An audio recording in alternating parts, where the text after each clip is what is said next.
Je suis avec quelqu'un qui, malgré son descriptif professionnel, est venu sans cravate. Et c'est tout à son honneur. Bonsoir. J'ai osé. Ça va ? Ça va très bien, et toi ? Très bien. Est-ce que tu peux te présenter pour le chat ? Je sais pas. T'as une autre question ? Il est insolent.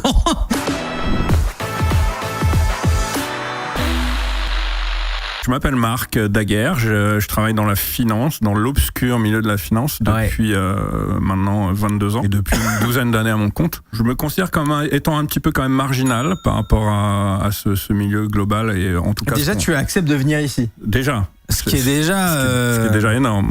Trêve de plaisanterie. Non, je suis dans ce milieu qui m'a permis surtout d'avoir une vision quand même très lucide sur les rouages et les arcanes économiques du monde dans lequel on vit. Et je pense que ça, c'est important parce qu'on y est tous. On est confrontés à justement ces rouages d'une manière ou d'une autre. Je l'avais pas défini comme ça parce que j'avais pas cette définition, mais quand je suis un peu rentré là-dedans, tu vois que c'est devenu vraiment c'est con, mais c'est devenu une passion perso en fait.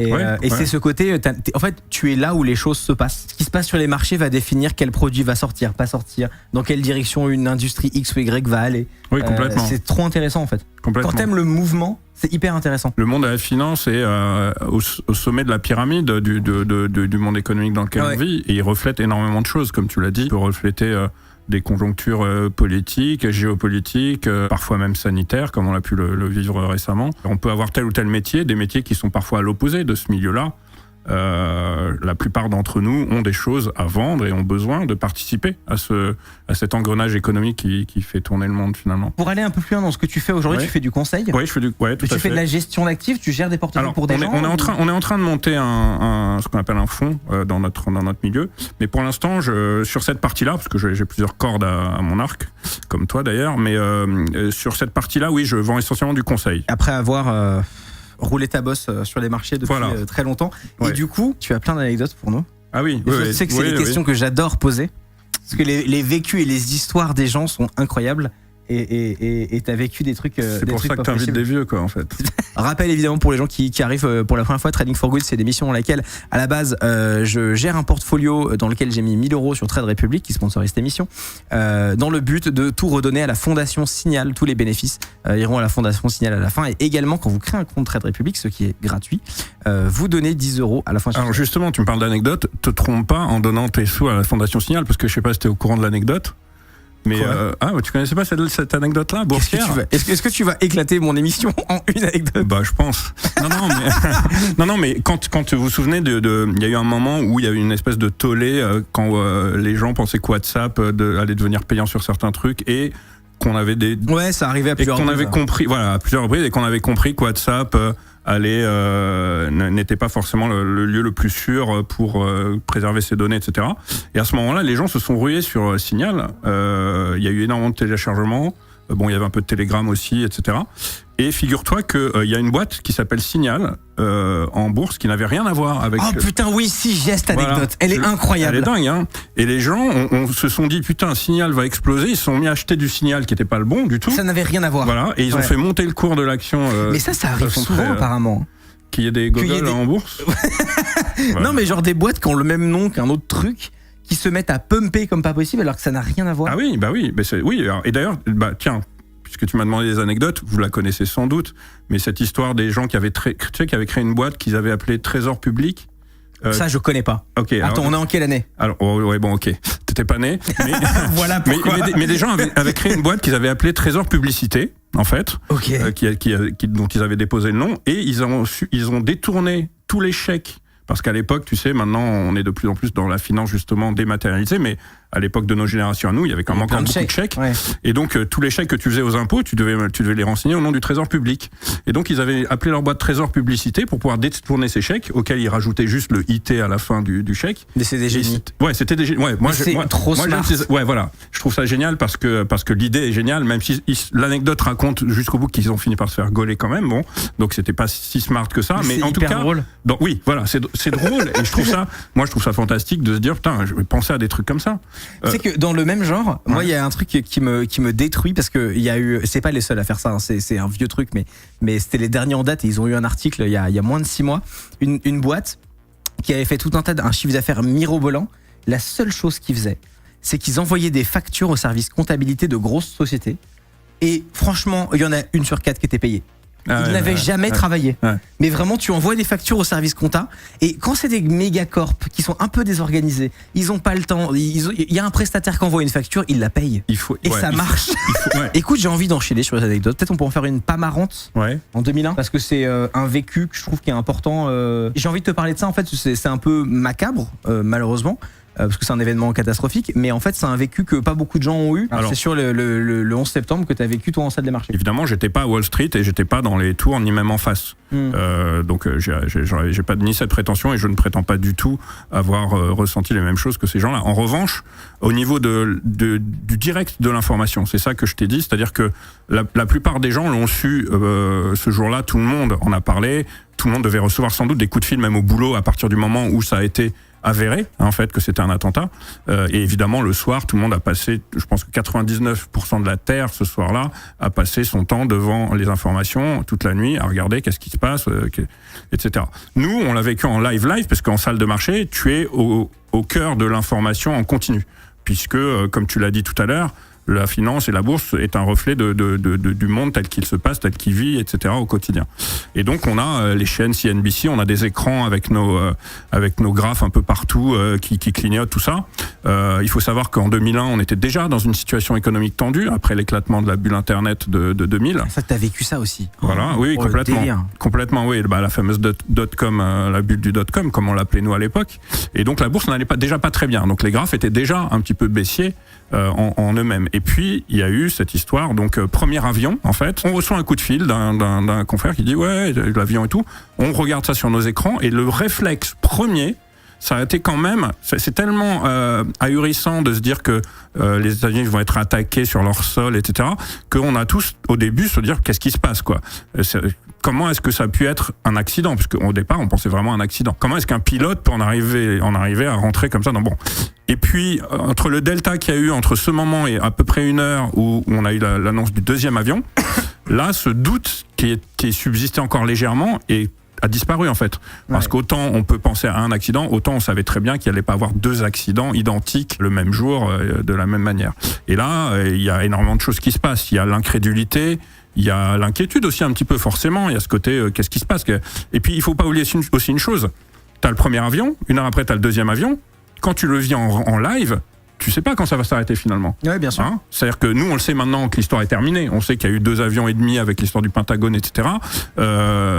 Mais tu comprends rien en fait. Mais sur le moment, tu sais pas. Tu sais pas quelle va être la foire à l'empoigne. On a nous aussi vécu en France ce moment très très douloureux, très triste des attentats au Bataclan, etc. C'est pareil. Il y avait eu l'histoire de Charlie Hebdo. Après, il y a l'histoire de... Donc en fait, quand ça commence...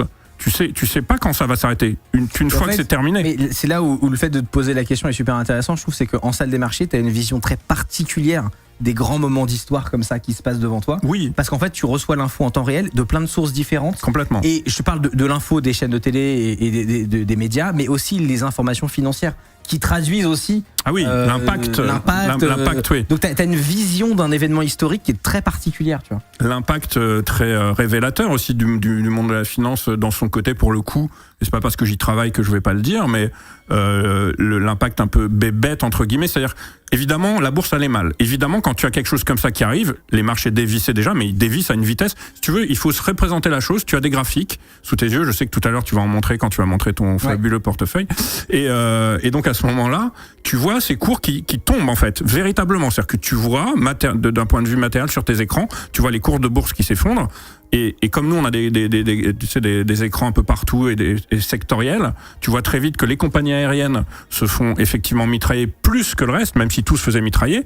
Et le deuxième secteur qui était le plus en souffrance, c'est-à-dire qui accélérait le plus à la baisse, c'était les compagnies d'assurance et de réassurance. Parce que la bourse a ce réflexe très rapide de se dire bon, ok, attentat avion. Donc avion, qui dit avion dit sécurité machin, fermeture des aéroports. Donc compagnie aérienne, hop, on les shoot. Après, qui dit attentat, tu t'imagines la boîte qui assurait le World Trade Center, tu te dis bon eux ils sont morts. Voilà. Donc tout de suite le réflexe assurance, réassurance, de la même manière, ça se faisait shooter d'une façon phénoménale. C'est-à-dire qu'on voyait des cours qui tombaient en ligne droite, c'était assez impressionnant. Et puis comme je te l'ai dit, tu sais pas où ça s'arrête en fait. Et puis une journée de bourse, la bourse même dans les pires moments comme cela, elle ferme à la même heure. Elle a des règles, elle ouvre, elle ferme. Et puis tu te dis bon, est-ce que le lendemain, qu'est-ce qui va se passer? Où est-ce qu'on en est? Quand tu vis en Europe, tu as le décalage horaire avec les États-Unis. Donc même quand ta journée en Europe est terminée autour de 17h30, les États-Unis eux sont encore ouverts pour encore au moins 5-6 heures. Et puis après ils ont fermé le marché pendant un temps. Ah oui, bien sûr. Oui, après il y a eu toutes les, évidemment. Mais à vivre tout ça effectivement en temps réel. Je pense que tout le monde, toute ma génération, tout le monde, et on en parle parfois, se souvient d'où il était à ce moment-là. Et de la même manière, évidemment, moi je me souviens où j'étais, mais tout le monde se souvient de comment ça s'est passé, par qui il l'a appris, qui lui a dit quoi, etc. Et nous, quand tu le vis effectivement dans cette effervescence-là, c'est quand même assez particulier. C'est une journée qui reste marquée vraiment, et que ce soit d'un point de vue objectif ou subjectif d'ailleurs. Ouais. Écoute, je vais peut-être t'amener un peu plus sur de l'actualité. Moi, le truc en ce moment là qui se passe, qui me titille énormément et que je suis beaucoup en termes d'actu économique, c'est deux choses, mais on a déjà parlé en live. C'est les devises et principalement ce qui se passe en zone euro. Oui. Et qui dit devise dit aussi dette souveraine. On en a parlé la semaine dernière aussi. Il se passe quoi? Est-ce que ça va être la merde nucléaire? Moi, j'ai tendance à aimer me mouiller. C'est pas une question piège en soi. Ce qui est très difficile aujourd'hui, c'est de savoir comment est-ce que la finance de marché, c'est-à-dire le marché virtuel, va se corréler et réagir face à la réalité de l'économie, donc de ce que j'appelle moi l'économie réelle. On a souvent tendance, à raison, d'envisager ce monde de la finance de marché comme étant une économie virtuelle.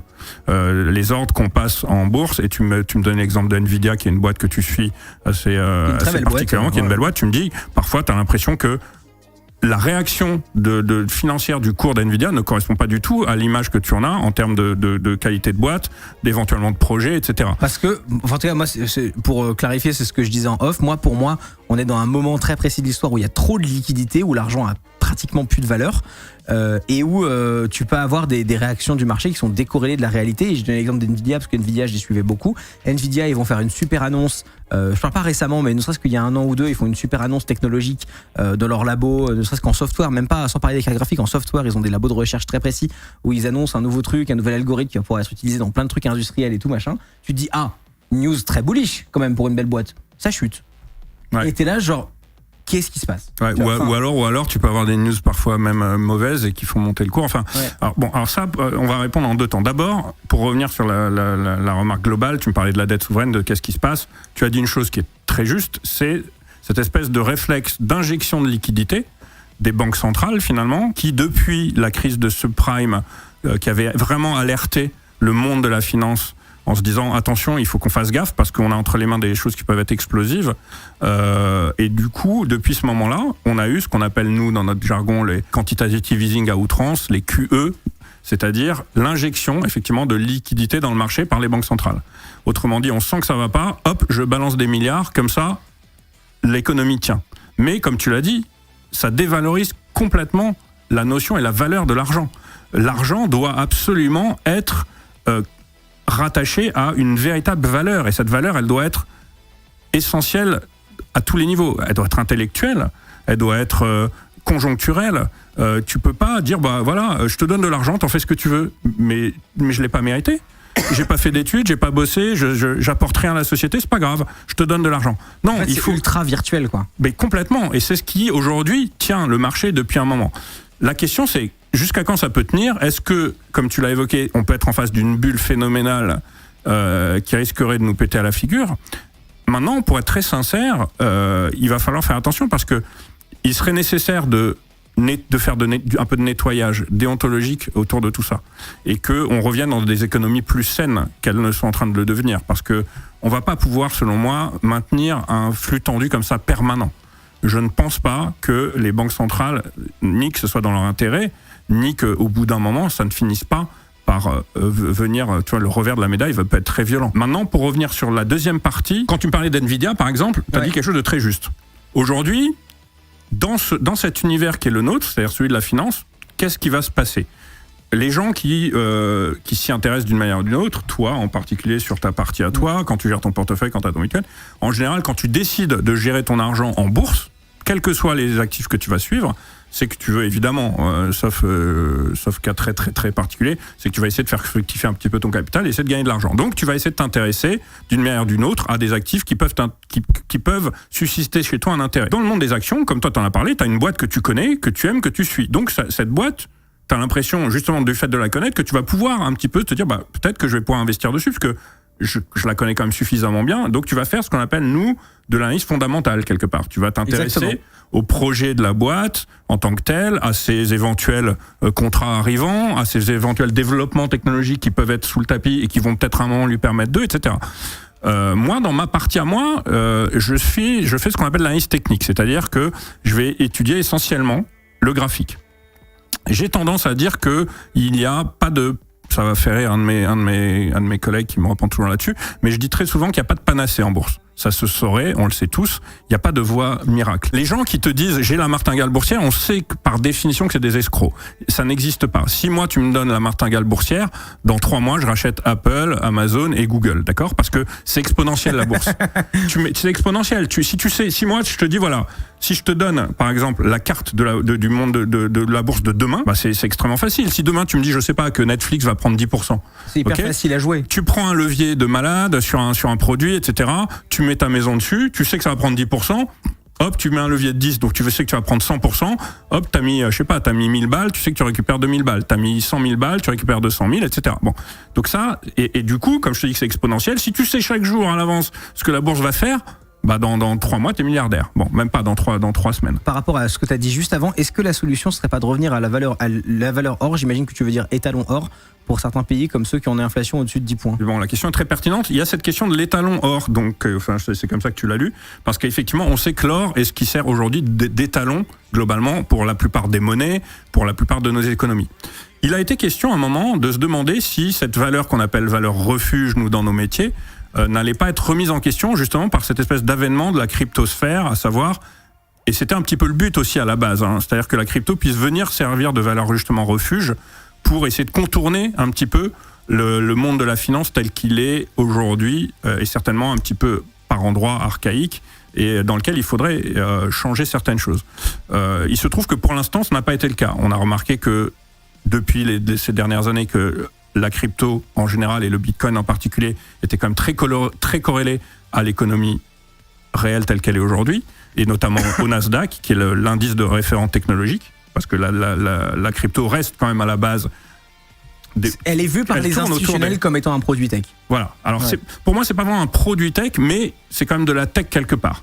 Et si tu veux, dans l'absolu, je dis bien dans l'absolu, parce que là, il y a des gens qui vont me rentrer dedans en disant non mais tu sais très bien que c'est pas possible, etc. Je suis pas en train de dire que c'est possible, mais dans l'absolu, le Bitcoin peut être hacké un jour. Je dis bien dans l'absolu. C'est pas impossible. Même si tu as une chance sur 1 million, ça peut arriver. Disons que tu le mets dans ta table des probas. À partir de ce moment-là, s'il est hacké, il vaudra plus rien. Y compris pour les gens qui voudraient en profiter. Donc si quelqu'un hack le Bitcoin un jour, c'est uniquement un stacanoviste qui va dire moi j'ai envie de foutre la merde juste comme ça pour dire j'ai hacké le Bitcoin. C'est pas pour des raisons de s'enrichir lui-même derrière. D'accord ? On sait très bien qu'aujourd'hui, pour réussir à ne serait-ce que hacker le Bitcoin, etc., ça semble quasi impossible, mais ça reste du domaine du possible.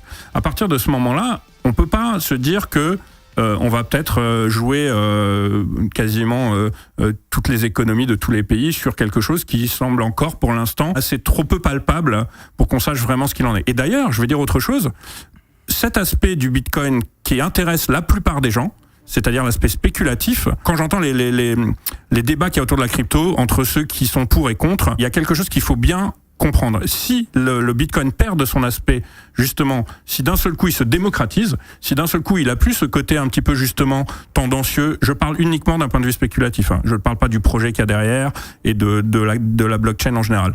Mais d'un seul coup il va perdre tout son intérêt, parce que la volatilité qui intéresse les gens sur ce type d'actifs va de facto disparaître de la même manière. C'est ce que disent les bitcoiners, c'est qu'avec l'adoption, la volatilité va baisser. Voilà, exactement. Et il va aussi doucement se décorréler. Ce qui ne veut pas... Ouais, exactement. Et je pense que ça sera une étape, si le Bitcoin a un avenir, c'est une étape nécessaire par laquelle il faudra passer.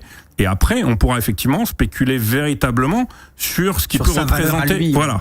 aujourd'hui, quand même, dans l'ensemble des crypto traders, etc., il y en a quand même beaucoup qui jouent plus sur cet aspect-là. Et tant qu'il n'est pas encore légiféré comme il faut, et on sait toujours pas, on tourne un peu autour, on voit qu'il y a des instituts qui commencent à s'y intéresser, qui commencent à se dire, est-ce que finalement, ce qu'on croyait être un phénomène de mode sera peut-être un phénomène pérenne, et s'il devient pérenne, à ce moment-là, il va y avoir des choses qui vont changer.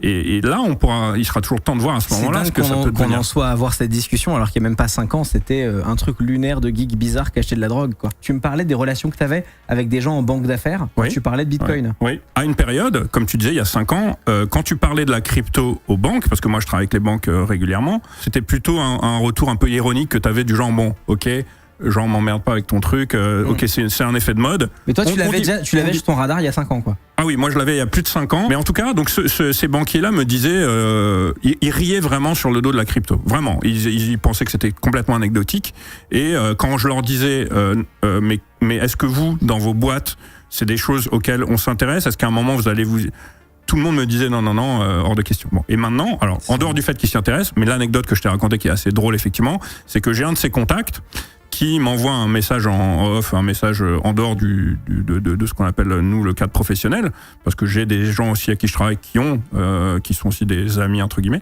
et il m'envoie un message en me disant, au fait, tu pourrais me parrainer sur Binance Donc, j'ai trouvé ça très drôle parce que je me dis, tiens, c'est toi qui a 5 ans riais quand je te disais que, et là maintenant tu viens me voir en plus en perso, c'est-à-dire que si tu viens me voir en perso, c'est-à-dire qu'au-delà même de l'institution que tu représentes, c'est quelque chose auquel tu crois. C'est trop drôle. Voilà. Maintenant, c'est vrai aussi, on peut pas enlever le fait que quand tu travailles dans des grandes boîtes, t'es un peu obligé d'adopter un petit peu la directionnelle de la boîte. Tu peux pas te permettre d'arriver... Non, mais qu'une grosse institution se positionne pas d'un coup comme ça, je comprends, mais c'est plus la réaction des gens individuellement à l'intérieur qui me fait rigoler ou qui est intéressante. Je vais quand même faire une partie portfolio. Alors, où on en est? Oh, belle journée aujourd'hui. Ah bah Renault. Renault, merci Renault. Depuis l'achat, Renault plus 30 € quasiment. Le Gold, c'est toujours l'enfer. Ça, on le compte pas, c'est mon PF personnel. Ah oui, ok. Parce qu'il y a un seul compte Trade Republic par numéro fiscal. D'accord. Donc j'ai dû mélanger. Oui, j'avais entendu ça. Ouais. Hershey, toujours up, hein, vraiment. Hershey, c'est marrant. En fait, on est rentré dedans. Ils font des chocolats, des M&M's, des machins. Et en fait, c'est un peu up only, tu vois. C'est-à-dire que le truc sur 5 ans ne fait que monter. Et là, comme on est en fin d'émission, je m'étais dit, bah en fait, c'est quoi? C'est hyper simple. Je vais mettre tout ce qui nous reste en cash là-dedans avec un stop très serré. Comme ça, si je me suis planté, ma perte est très minime. Ouais. Et de toute façon, vu le graphe, il y a peu de chances que ça aille le taper. Et ça ne l'a effectivement pas tapé. Donc je suis très content de moi. En tout cas, j'ai vu que tu avais une bonne gestion des stops et c'est important. Voilà. Ça, en termes de trading, c'est très important de savoir couper ses pertes. Je dois tout à Mathias. Voilà. Mais donc ouais, non, Renault, très content. J'ai même, je crois qu'il y a 2 jours là, en dehors de l'émission, j'ai resserré un petit peu le stop pour garantir des profits, quoi. Ouais, je l'ai mis à suiveur, quoi. Oui. Voilà, c'est ça, un trading stop, mais manuel. Absolument. Parce que je crois pas qu'il fasse. C'est les meilleurs. Nouveauté Trade Republic, j'avais jamais vu ça. Il y a les earnings call. Vous pouvez écouter le stream de la société parce que les boîtes font des appels groupés quand ils font des comptes rendus aux actionnaires. Et ils ont mis ça directement en Trade Republic, je savais pas du tout qu'il y avait ça. Donc Renault s'en sort pas trop mal. Et il nous reste toujours ces 60 balles de cash. Moi, encore une fois, en voyant ça, mon premier réflexe, c'est de vouloir ne rien faire. Alors, complètement. Il y a des fois, il faut savoir se mettre à l'écart du marché quand le marché est incertain. Pour la bonne et simple raison que tu peux très bien... tu trades un marché incertain, qui que tu sois, tu vas pas gagner d'argent. Hein. Si t'es dans ce qu'on appelle un range ou des zigzags, à moins d'être ce qu'on appelle un scalper ou un intradayiste et que tu vas prendre des rebonds à l'intérieur même d'une séance, ce qui n'est pas ton cas, ni d'ailleurs le mien. Alors, pour les gens qui connaissent pas, le scalp et l'intraday, c'est des techniques de trading qui, pour moi, très court terme. C'est pour les gens qui sont les plus chauds. Et c'est vraiment des gens qui vont aller prendre des positions sur quelques minutes, quoi. Tout à fait, ouais. Alors, le scalper, oui, il va prendre des positions parfois sur quelques secondes, hein, même, soyons francs. Et ce qu'on appelle, nous, les intradéistes, intraday, c'est-à-dire à l'intérieur intra et day d'une journée, c'est quelqu'un qui va clôturer toutes ses positions à la fin de la journée. Voilà. Donc, pas forcément sur quelques minutes, ça peut souvent être sur quelques minutes, quelques heures. Ça peut être sur une journée, éventuellement, s'il pense que, mais quand il finit la journée, il n'est pas dans ce qu'on appelle l'overnight, c'est-à-dire que, voilà, il est débarrassé, et le lendemain, donc chaque jour est un autre jour. Dans ce cas-là, oui, effectivement, il y a des moments où il faut savoir se mettre à l'écart, et c'est vrai que le marché actuellement, là, maintenant, il est un peu plus tendu que ce qui pourrait être. Mais t'es d'accord, on est à une période de mise à l'écart. En tout cas, si t'as des pauses, tu les sécurises avec des stops. Ouais. Mais là, on ne sait pas dans quel sens ça va. On ne sait pas si, parce qu'il y a quand même le conflit ukrainien où on ne sait pas dans quel sens ça va, qui peut aussi nous créer des catastrophes et sur les marchés et humaines quand même avant. On va pas déconner. On a quoi ? On a la zone euro qui est dans un état catastrophique. On a l'inflation, bien sûr. On a l'inflation qui est, enfin là. En fait, si tu veux, là, on est dans le cas où, imagine qu'on se soit vu, à un moment, le marché va très bien et il monte. Oui. Et au moment où il monte, sauf que le moment où on se voit, toi et moi, c'est le moment où il est en train de corriger un peu. Et là, tu te dis bon, je sais pas, il est en train de corriger. Je sais pas si cette correction va se terminer, que ça va être pour moi une opportunité de revenir, ou si au contraire, ça peut se retourner plus violemment. Là, on est dans la tendance inverse, tout est symétrique. On est dans un marché baissier en 2022, soyons très clairs, et on est dans une phase de rebond là au moment où on se parle, puisque le marché a un peu rebondi ces derniers jours, voire semaines. Et on se dit, est-ce que ce rebond va se pérenniser, va se transformer en retournement un peu plus conséquent, auquel cas, effectivement, il faudrait plutôt acheter, ou est-ce qu'au contraire, ce rebond va être l'opportunité, comme j'aurais peut-être tendance à le penser un peu moins, d'être le point d'entrée pour des nouvelles positions baissières.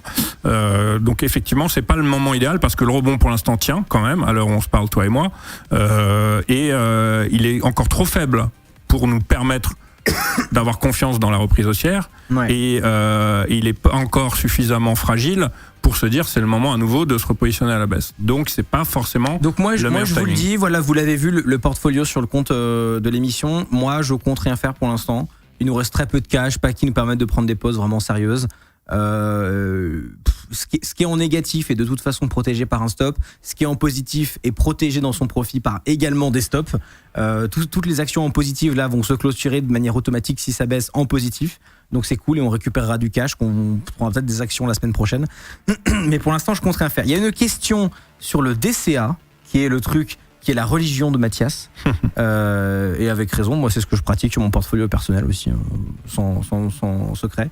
Donc le dollar cost average, le fait d'acheter la même quantité à la même date à chaque fois, donc une fois par semaine, une fois par mois, etc. Toi t'en penses quoi ? Alors, Pour du retail, pour nous. Oui, je vais te dire. Moi, j'ai pour habitude d'être extrêmement franc et sincère, et je vais pas. C'est pas ma spécialité. Je n'en pense pas du tout du mal, ça soit très clair, et je connais très bien Mathias. Moi, c'est pas quelque chose que je pratique du tout. Moi, je suis un.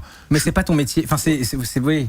Non, Toi, mais tu fais autre chose. Ouais, non, non. Il faut savoir que dans l'univers de mon métier même, il y a énormément de choses complètement différentes. Si tu vas me poser une question sur quelque chose que je maîtrise, puisque le but c'est de renseigner les gens avec le plus de clarté possible, je vais te répondre sans hésiter, comme tu l'as fait sur l'analyse technique. Si tu me demandes des opinions sur deux marchés, de tendances sur certaines valeurs, je vais certainement pouvoir te répondre. Maintenant, sur certains types de fonctionnement, sur le DCA, sur la partie plus, je sais pas, obligataire, sur les parties, par exemple, tu me dis, qu'est-ce que tu penses en scalping moi je te dis, non, le scalping je connais pas, c'est pas mon truc. Je serais incapable de faire du scalping, moi. En revanche, si tu me dis, voilà, pour rentrer des valeurs sur du moyen court terme, qu'est-ce que tu penses qu'on devrait faire, etc. Là, je pourrais te dire, oui, je pense qu'il vaudrait mieux attendre éventuellement de se repositionner à la baisse si le rebond se fragilise. Et pour l'instant, pour moi, c'est trop tôt de commencer à se dire c'est le moment de racheter. Maintenant, le DCA, je sais que c'est quelque chose, et Mathias en parlera beaucoup mieux que moi, qui peut être une stratégie extrêmement efficace et intéressante. Moi, dans ma partie, si tu veux, je suis dans quand tu gères ton argent, tu as en abscisse en ordonnée toujours la même chose. Tu as risque et rendement, d'accord ? Tu ne peux pas avoir beaucoup de rendement sans prendre de risque, ça se saurait. Et puis t'as au bas de l'échelle, on va dire soyons rigolos, prenons le livret A, ok, donc 0 rendement, 0 risque. Et puis après, tu peux avoir, tu vas monter dans les échelles et tu vas avoir. Moi, je suis un peu au sommet de cette pyramide, comme des gens qui sont à fond sur la crypto en mode très spéculatif. Et c'est ce que je disais aussi en live, c'était transformer 1000 euros en 1 million en 48 heures, c'est extrêmement facile. Je peux te donner plein de façons de le faire. Ah oui, bien sûr. C'est risqué à 99,99%. Exactement. C'est exactement ça. Voilà. Maintenant, oui, alors, parce que là, t'as quand même tapé fort, t'as dit. J'ai fait le con. Maintenant, dans cette partie où moi je me trouve, c'est-à-dire le sommet risque-rendement, il y a moyen de vraiment dégager des gains, et des gains conséquents, certainement plus conséquents que ce que tu pourrais avoir sur une moyenne globale de fonds. Sauf que, effectivement, pour prendre le risque de générer ces gains, qui tournent chez nous autour de 30% en général, tu vas devoir à ce moment-là effectivement, Dans ton fonds, t'es à 30%. Là, sur notre service, on est à 30% depuis le début de l'année en gain. Et c'est pas une bonne année pour nous. Parce que nous, si tu veux, oui, parce qu'on est sur je savais pas que ça existait.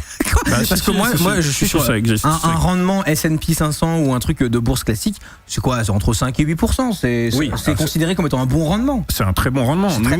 Nous, on est dans le trading de produits dérivés. Donc forcément, on va jouer sur cette partie effet de levier, etc. Et on va dynamiser le portefeuille de cette manière-là. Avec en échange un drawdown maximal de combien? Ah bah alors justement, nous on fait pas attention au max drawdown, c'est-à-dire qu'on peut prendre des pauses qui vont friser les moins 50% parfois sans s'affoler pour autant. Maintenant il faut savoir que ça, ce que je te dis là, parce que les gens vont me dire ça a fait aussi le fruit d'un ce qu'on appelle un backtesting très méticuleux, où on s'est dit si tu veux, quand tu joues sur des produits qui prennent 50% en 3 minutes, c'est extrêmement difficile de placer ton stop. Pourquoi? Parce qu'on a remarqué que sur l'ensemble de notre portefeuille, tu as une majorité de valeurs qui sont passées entre moins 30 et moins 50% et qui on a sorti dans le vert. On a essayé de mettre le curseur pour voir jusqu'où il fallait pousser le risque. Et on s'est rendu compte qu'à partir de 50, ça devenait un peu plus dangereux parce qu'au-delà de 50, tu finissais souvent dans le rouge. Mais on a plein de valeurs qui étaient à moins 30, moins 40, qu'on a sorti à plus 30, plus 50, plus 80. Il faut savoir que ces produits-là sont extrêmement volatiles et il faut savoir les maîtriser pour jouer dessus. Mais ça peut être une façon de dynamiser ton portefeuille. Comme des gens, tu sais très bien, toi, t'as des gens qui ont fait 4000% en quelques mois sur de la crypto. Oui, ce que tu veux dire, c'est que les gens qui sont tes clients, le risque en face. Les gens qui sont tes clients sont pas des gens qui ont l'entièreté de leur portefeuille chez toi. Alors, alors, je leur conseille pas du tout, mais ça m'est arrivé d'avoir des gens qui avaient de gros moyens et qui étaient extrêmement joueurs et qui, contrairement aux conseils que je pouvais leur donner, avaient décidé d'investir la quasi-intégralité de leur portefeuille sur ce type de produit. Oh la vache. Marc, merci beaucoup pour cette émission. Bah, merci à toi. Où est-ce qu'on te retrouve surtout? Parce qu'il y a plein de gens qui voudraient te suivre. Alors, ma boîte s'appelle DT Expert, mais je pense que le plus simple pour ceux qui étaient avec toi, je vais te donner le mail. J'allais dire Twitter, moi. Voilà. C'est @daggertrading. C'est ça, c'était ça, parce qu'à la base, ma boîte s'appelait comme ça. Merci. Bonne soirée. Mais également, bon week-end. Bonsoir tout le monde. Ciao.